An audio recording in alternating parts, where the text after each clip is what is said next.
Look out! It's a croc! It's a whale! Nope, it's a giant swimming lizard with a tail like a shark.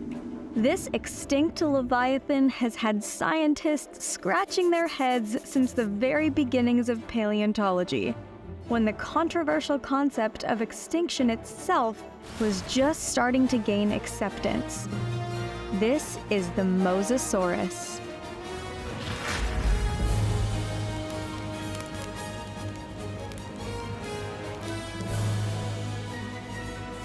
Hi, I'm Talia Lowi-Merri and you're watching Animalogic. Today, we're talking about the extinct Muse monster, Mosasaurus. Before it was fully classified, 18th century scientists thought this creature was a giant crocodile, a large-toothed whale, or a whale-like fish, before settling on what we know Mosasaurus to be today, a giant marine lizard. Mosasaurus was first found in the 1760s, when paleontology was just starting to become a field of study. It's been around so long that it was named before our modern standards of scientific nomenclature came into use. This led to Mosasaurus becoming a so-called catch-all or wastebasket taxon, with many different species being tossed in over the decades. Since 1822, over 50 species have been lumped into the Mosasaurus genus, and paleontologists are still trying to figure out what belongs and what doesn't. But when we say Mosasaurus today, we're usually referring to the species Mosasaurus Hoffmanai. One of the largest specimens we have of Mosasaurus Hoffmanai indicates it could have been about 17 meters long, or a little larger than a humpback whale. Insane! Oh my God. Jesus Christ. Most of what we know about Mosasaurus Hoffmanai comes from fossilized skulls. We know, for example, that it was one of the most advanced mosasaurs. Its jaws were highly adapted for powerful bites. Evidence of healed and broken jawbones indicates that they were particularly violent, either with their prey or during fights with rivals. So Mosasaurus definitely earned its spot as apex predator. Its large eye sockets and poorly developed olfactory organs show us that it was likely a surface swimmer, similar to today's crocodiles. The evidence we have from the geography of the time suggests that it lived in deep waters near the shore. Initial descriptions claimed that this reptile had a long, sleek body with a tapered tail.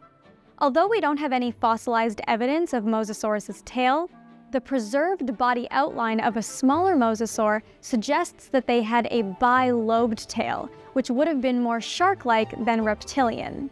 This is an example of convergent evolution, where unrelated organisms develop similar traits to adapt to their environments. A modern example would be the fingerprints of koalas and humans. We needed them to better grip tools, and koalas needed them to better climb the slippery bark of the eucalyptus tree. In this case, sharks and some mosasaurs, though unrelated, both evolved bi-lobed tails. So while we don't know for sure what the Mosasaurus tail looked like, at least we know that other members of its family evolved a tail that was better adapted to the life aquatic. The first Mosasaurus Hoffmanai fossil was found way back in 1764 in a chalk quarry near the Meuse River in the Netherlands. The next was a more complete skull found in the same quarry in the 1780s. This second specimen became the holotype and was so significant and well known at the time that it was seized by the French Revolutionary Army in the siege of Maastricht and carried off to Paris. It was here that in 1808, French naturalist Georges Cuvier, the father of paleontology, named the fossil Mosasaurus, which means lizard of the Meuse River. He noted that its jaws resembled that of a monitor lizard, and determined it was indeed a giant marine reptile unlike any living creature. At the time, Cuvier was trying to promote his theories about extinction, a concept that was completely new and extremely controversial. The giant jaws of this marine lizard that was clearly no longer swimming up and down the Meuse River provided some hard evidence that extinction was in fact legit. Mosasaurs were a group of lizards that are secondarily aquatic. All land-dwelling animals evolved from a common sea-dwelling ancestor which crawled out of the water over 500 million years ago and began to diversify. In the case of secondarily aquatic animals, at some point in their evolution, their ancestors were living on land and then made their return to the water. We have lots of examples of secondarily aquatic animals today, like whales, which evolved from ancient land-dwelling mammals. We know they used to live on land because of their mammalian biology. They breathe air, nurse their young with milk, and inside their flippers are hand and finger bones.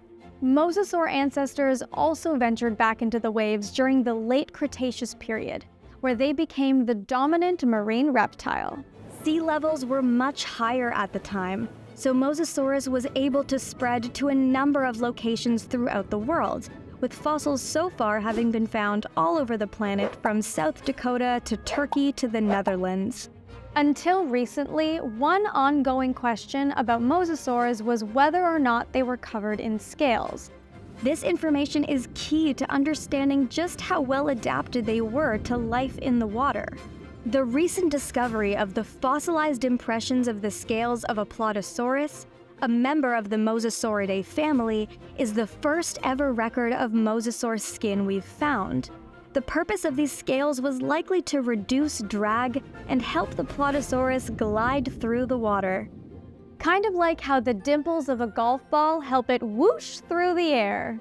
Like many other giant reptile families, including dinosaurs, all mosasaurs fell victim to the asteroid-induced mass extinction event that happened 66 million years ago.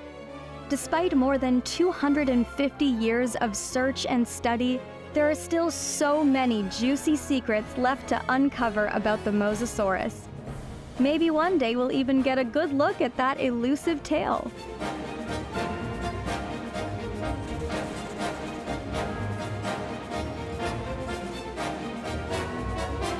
So what should we talk about next?